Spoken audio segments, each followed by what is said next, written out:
But I'm picking up Zakir Naik for the second half of the burning question. You know, Qatar has kicked off a diplomatic row with the state guest status to Zakir Naik, a known hate-monger and a fugitive of law in India.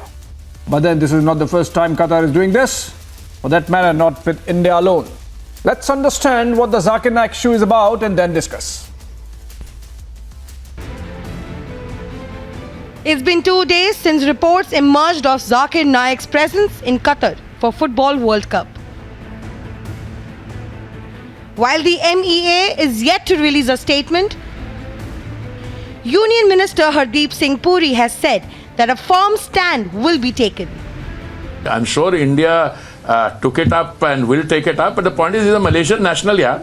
I mean, he's a Malaysian national, you invite him to somewhere, etc. Whether they knew, I have no knowledge of that. I have as much access to information as you are. You can ask me my views on Zakir Naik. My views and your views are the same on that. Sources say that the Indian government is formulating a response, and Indian football associations that are in Qatar for the World Cup are non-committal on the issue. See, since I'm heading a national football federation, and there are certain protocol and restriction that I cannot comment on this. And I, being an ex-football player, I also support unity through football. So if anything is divisive, that should not be encouraged. He's banned from entering United Kingdom, Singapore and Canada. He's accused of radicalizing terrorists involved in Bangladesh and Sri Lanka attack. Can the West turn a blind eye to Zakir Naik's presence at the biggest sporting event? Will the Indian government take a rough stand and raise issue with Qatar? Let's debate.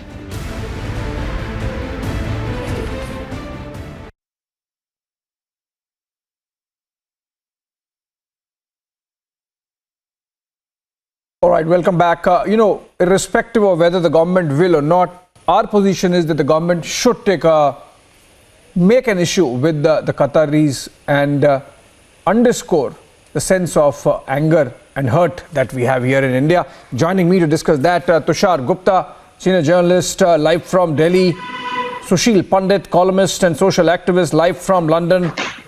Atikur Rahman, Islamic scholar, live from Mumbai. And let me begin with Dr. Sumant C. Raman, in fact, a political analyst and sports journalist, live from Chennai. Sumant, two things. We never knew that you were also a sports journalist. And also, since you saw it coming that Saudis would be defeating Argentina, if you can tell us that would India take it up strongly with Qatar, the issue of Zakir Naik being made a state guest? Well, Abhishek, I think that it is very unfortunate that India has not, as of now, lodged a strong enough protest with the Qatar government. Look, you have to understand that, Qatar was one of the countries that made a huge hue and cry over the Nupur Sharma statements.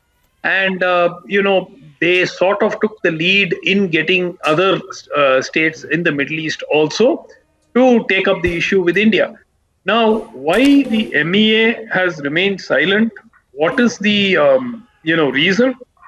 At the end of the day, Mr. Naik is not just a person who has been denied entry into, for instance, countries like Britain in the past, but he's also been, he's got faced serious charges against him.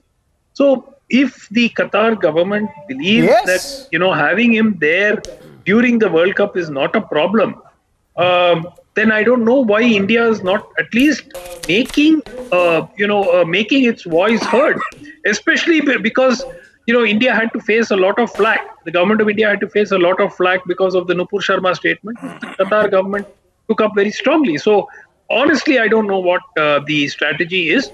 But if there is a strategy, hopefully we'll get to know it over the next day or two. I want Sushil Pandit on that. In fact, just one caveat, Sumant Raman, there, because our Vice President was there as a special invitee to participate in the opening ceremony or the inaugural of the World Cup. So that bit of diplomatic situation was there, that while our vice president is on the Qatari soil, should we escalate? But I think that issue is over, Sushil Pandit. Now India, of course, can officially vice president raise Mr. it Venkaiah with the Naidu Qataris. was there once at the time of the Nupur Sharma issue being raised. So I don't see that as that did not prevent Qatar from raising the issue then. Very true. Let Sushil Pandit respond to that. Sushil Pandit, if the Qataris are forgetting or were forgetting all the niceties, why should we continue to be the good guy and wait for our vice president to come back, or for the weekly briefing? I think India should really raise it up with Qatar and make it plain and simple that this kind of cocking a snook and inviting Zakir Naik, who is a fugitive of law of India, in this manner at a showcase event really hurts sentiments in India. And the Qataris should know about it. Abhishek, I would go a step further. This is an unmistakable snub to India. Qatar knows that this man was an Indian national whose passport was revoked. Qataris know that he is an offender of Indian courts. He's a fugitive. Qataris know very well what his track record has been. And Qataris also have a track record vis-a-vis India. Maqbool Fida Hussain sought refuge in Qatar when there were legal proceedings proposed to begin in India for his blasphemous paintings of Indian gods and goddesses. Instead of facing the law in India, he sought and received refuge in Qatar. Again, it was an unmistakable snub. So Qatar has been a history sheeter as far as diplomatic snubs are concerned to India, even when earlier this year they meddled in our internal affairs in order to raise an issue. And we bent over backwards, pandered to their sensitivities. What about our sensitivities? What about our issues? Exactly. And I think one of the most significant... Exactly. Atikur Rahman, there cannot be any escape window allowed today. The nation should be speaking in one voice, and we should be putting pressure on the government of India and the Ministry of External Affairs, Atikur Rahman, and you should be joining in those voices to make sure that we underscore it to Qatar in no uncertain terms that India is offended and is not going to take this lying down, Atikur Rahman. Abhishek, the Qatari government took a very hardline approach as far as Nupur Sharma is concerned. At that point of time, I supported Nupur Sharma, saying that what she said is pardonable. What stand is Mr. Sushil Pandit is taking is also a hardline approach. You want to punish these people in perpetuity? What they have done, they have got enough punishment for it. If you want to expose Zakir Naik, this is the best time, Abhishek. Let him speak on the floor of the FIFA. If he condemns the other gods and goddesses, if he condemns Christianity as habitually he does, he will be exposed. Wait and watch, sir. Why are we having a hardline approach? I can see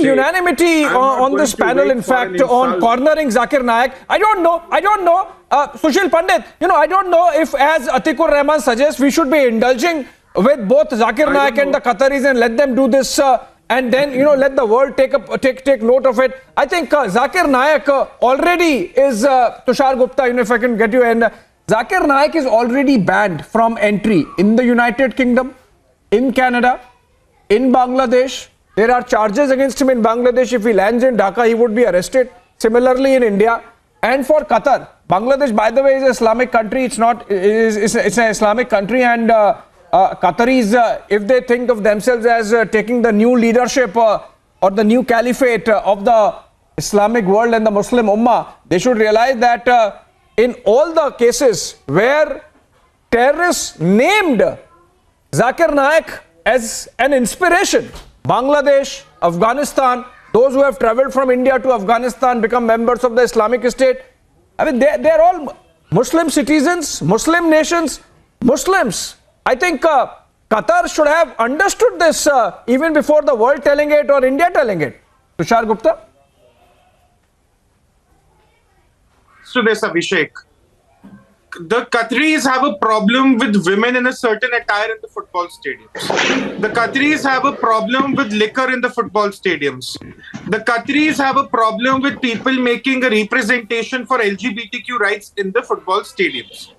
On the other hand, the Qataris want to invite Zakir Naik, who openly professes hate against Hinduism and Hindu deities, who forcibly converts people into Islam, who actually makes a case for suicide bombing. So the viewers are free to make their justification. Sir, you are making unsubstantiated conjectures. No, I'm not. I'm just making an observation, sir. The viewers are free to make their conclusion. There is no I'm making proof an of any observation. forced conversion by Zakir Naik, sir. Zakir Naik Do you have a advocates it. proof Listen of to me. forced conversions? Yes. Then why is Zakir Naik's passport not been approved? I mean, look, hear me out. Hear me out. At the end of the day, Abhishek, the Indian government Why needs has to the raise this issue. NIA diluted Please do the not charges? interrupt me. Please do not interrupt me. I know you want to defend Zakir Naik. Please do not interrupt me. Hold on. Listen to me. Abhishek, at the end of the day, the Sir, Indian but you are government can making take a false hard stand. conjectures, sir. Okay, go ahead and defend Zakir Naik. I No, don't no, care. See, Atikur Rahman, today is not the Abhishek, time to be soft on Zakir Naik. Listen out. Listen Tushar Gupta out Abhishek. and then I'll come back to you. Today is not the time to be Abhishek, soft on please. Zakir Naik. Just Abhishek.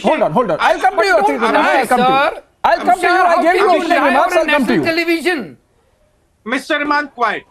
Abhishek, the No, problem he's not is lying. He's India can take entitled to his opinion, Atikur Rahman. I'll come to you. He's entitled to his India opinion, might- Atikur Rahman. Don't behave like you are from Qatar, please. You are an Indian. Go on, Tushar Look, Gupta. Abhishek, look, at the end of the day, the Indians can take a hard stance. The Indians can take up an issue with the Qataris government. The Indians can take up an issue with the West. But realistically speaking, the West has all its football teams, a big sport there in Qatar, even when there is enough literature on the violation of human rights, on the number of laborers that were killed during the construction of the entire football stadium. So while ideally the Indians should take up a hard stand against what's Tushar, going on in bol rahe Qatar, hain? but do not expect any action. That's what I'm giving you as a perspective. अरे बाप रे, entry ले लिया अभी तो. Okay, no, so Sushil Pandit, I'll come to you. There is a tweet today by a Qatari academic called Naif Binahar. And he is quote tweeting another one of an American journalist who was stopped from entering the stadium where a match was taking place or was to take place because he was wearing a t-shirt which had those LGBTQ kind of rights. symbols, Yes, which I don't understand, yes. but yes. So now it's interesting what he writes. This Qatari academic, who's supposedly the mainstream thought in Qatar, ideally represents that. As a Qatari, I am proud of what happened. Or it gives you an idea of what the mind is there, I don't know when will the Westerners realize that their values aren't universal. Agreed. Western values are not universal. But so are not Qatari values, Sushil Pandit. And when would Qatar realize that? Abhishek, forget universal. Qatar was blockaded by its own neighbors for months on end because it was accused of playing footsie with ISIS. It was accused of funding terror organizations. So forget universalization or Western values. Saudi Arabia, United Arab Emirates blockaded Qatar for months on end and choked its economy and choked its civil aviation. So Qatar has a track record. It's a black sheep within the Gulf Cooperating Council itself. Qatar has been behaving erratically and adventurously, living dangerously by hobnobbing with people who are considered criminal in the universal parlance, who have engendered violence, who have engendered bloodshed, and Qatar has been found in bed with them. So Qatar is not, for the first time, found out of step, out of line, as far as international behavior, norms of international behavior are concerned. And it is time India took it up strongly. Absolutely. It is time India paid Qatar back in the same coin. ये है क्या देखो. Atikur Rahman seems to be a little distracted, so I'll go to Sumant Raman on that. Sumant Raman, I was going through a report which has examined the controversies around Qatar, and one of which was mentioned by Tushar, in fact, about the labor used in the making of stadiums. But even more substantial protests have taken place, Sumant Raman. Just to give you an idea of what all has happened. The Germans have protested the Qatari conduct on the issue of human rights. Denmark has joined these protests by providing a black option for its team jerseys at the World Cup to honor the deaths of migrant workers, about the issue, I believe, which Tushar was mentioning. Then there are several European federations in England, Germany, France, Netherlands. They have decided that their captains would wear armbands, with a rainbow heart design as part of an anti-discrimination campaign when the World Cup goes on. Similarly, the US soccer squad, they will have the rainbow theme team. Now, the issue might be different, but I think what it underscores is that the Qataris, because of the power of money that they have been little arrogant in dealing with the world, and somehow I think they wriggled a World Cup to host a World Cup. But I think the conduct has been absolutely arrogant and rubbing the wrong way, so to say, when it comes to sentiments of the world. For us it's Zakir Naik. For the US soccer squad, it's the LGBTQ question. For the European soccer federations, it's about the migrant workers and the lives lost. Abhishek, the kind of abrasive conduct we have seen from the Qataris, I think we are on the panel, thankfully on the same page on this today. But then Abhishek, it's about Government of India making it very clear to Qatar that Zakir Naik on their soil at a time when the world is focusing on them, and someone who's a fugitive of law of India, is not going to be accepted. Abhishek, I honestly don't understand why the migrant worker issue is not an issue for India. The vast majority of migrants, and by one estimate it is 2,711 Indian migrants, have died in Qatar over the last 10 years. The largest single group of people who have died are Indians. 2,711. This was quoted in a Guardian newspaper story, which said that 6,500 migrant workers had died over the last 10 years from just 4 countries: India, Pakistan, Nepal, Sri Lanka, and Bangladesh, 5 countries. They had not even gone into the death of migrant workers from places like the Philippines or Vietnam and so on, where many more workers may well have died. Right. So I don't see why this should be a problem only for Denmark or Germany. Indian government has, what is Indian government? It should not be. It should not be at all. It should not be at all. It should not be at all. Sumant Raman, I really thank my panelists to be on the same page on this, because this is an issue on which India has to stand together and to strengthen the hands of the government so that it can really take it up strongly with the Qataris. Qatar was in fact at the forefront of protest in the Islamic world on the Nupur Sharma comments. The argument being pushed now that different cultures and different modes was completely forgotten at that time, clearly suggesting double standards on the part of Qatar. All the more reason, not just India, but other affected nations should come together to read the diplomatic riot act to Qatar, even as the FIFA World Cup goes on. Thanks for watching. A short break. On the other side, the debate.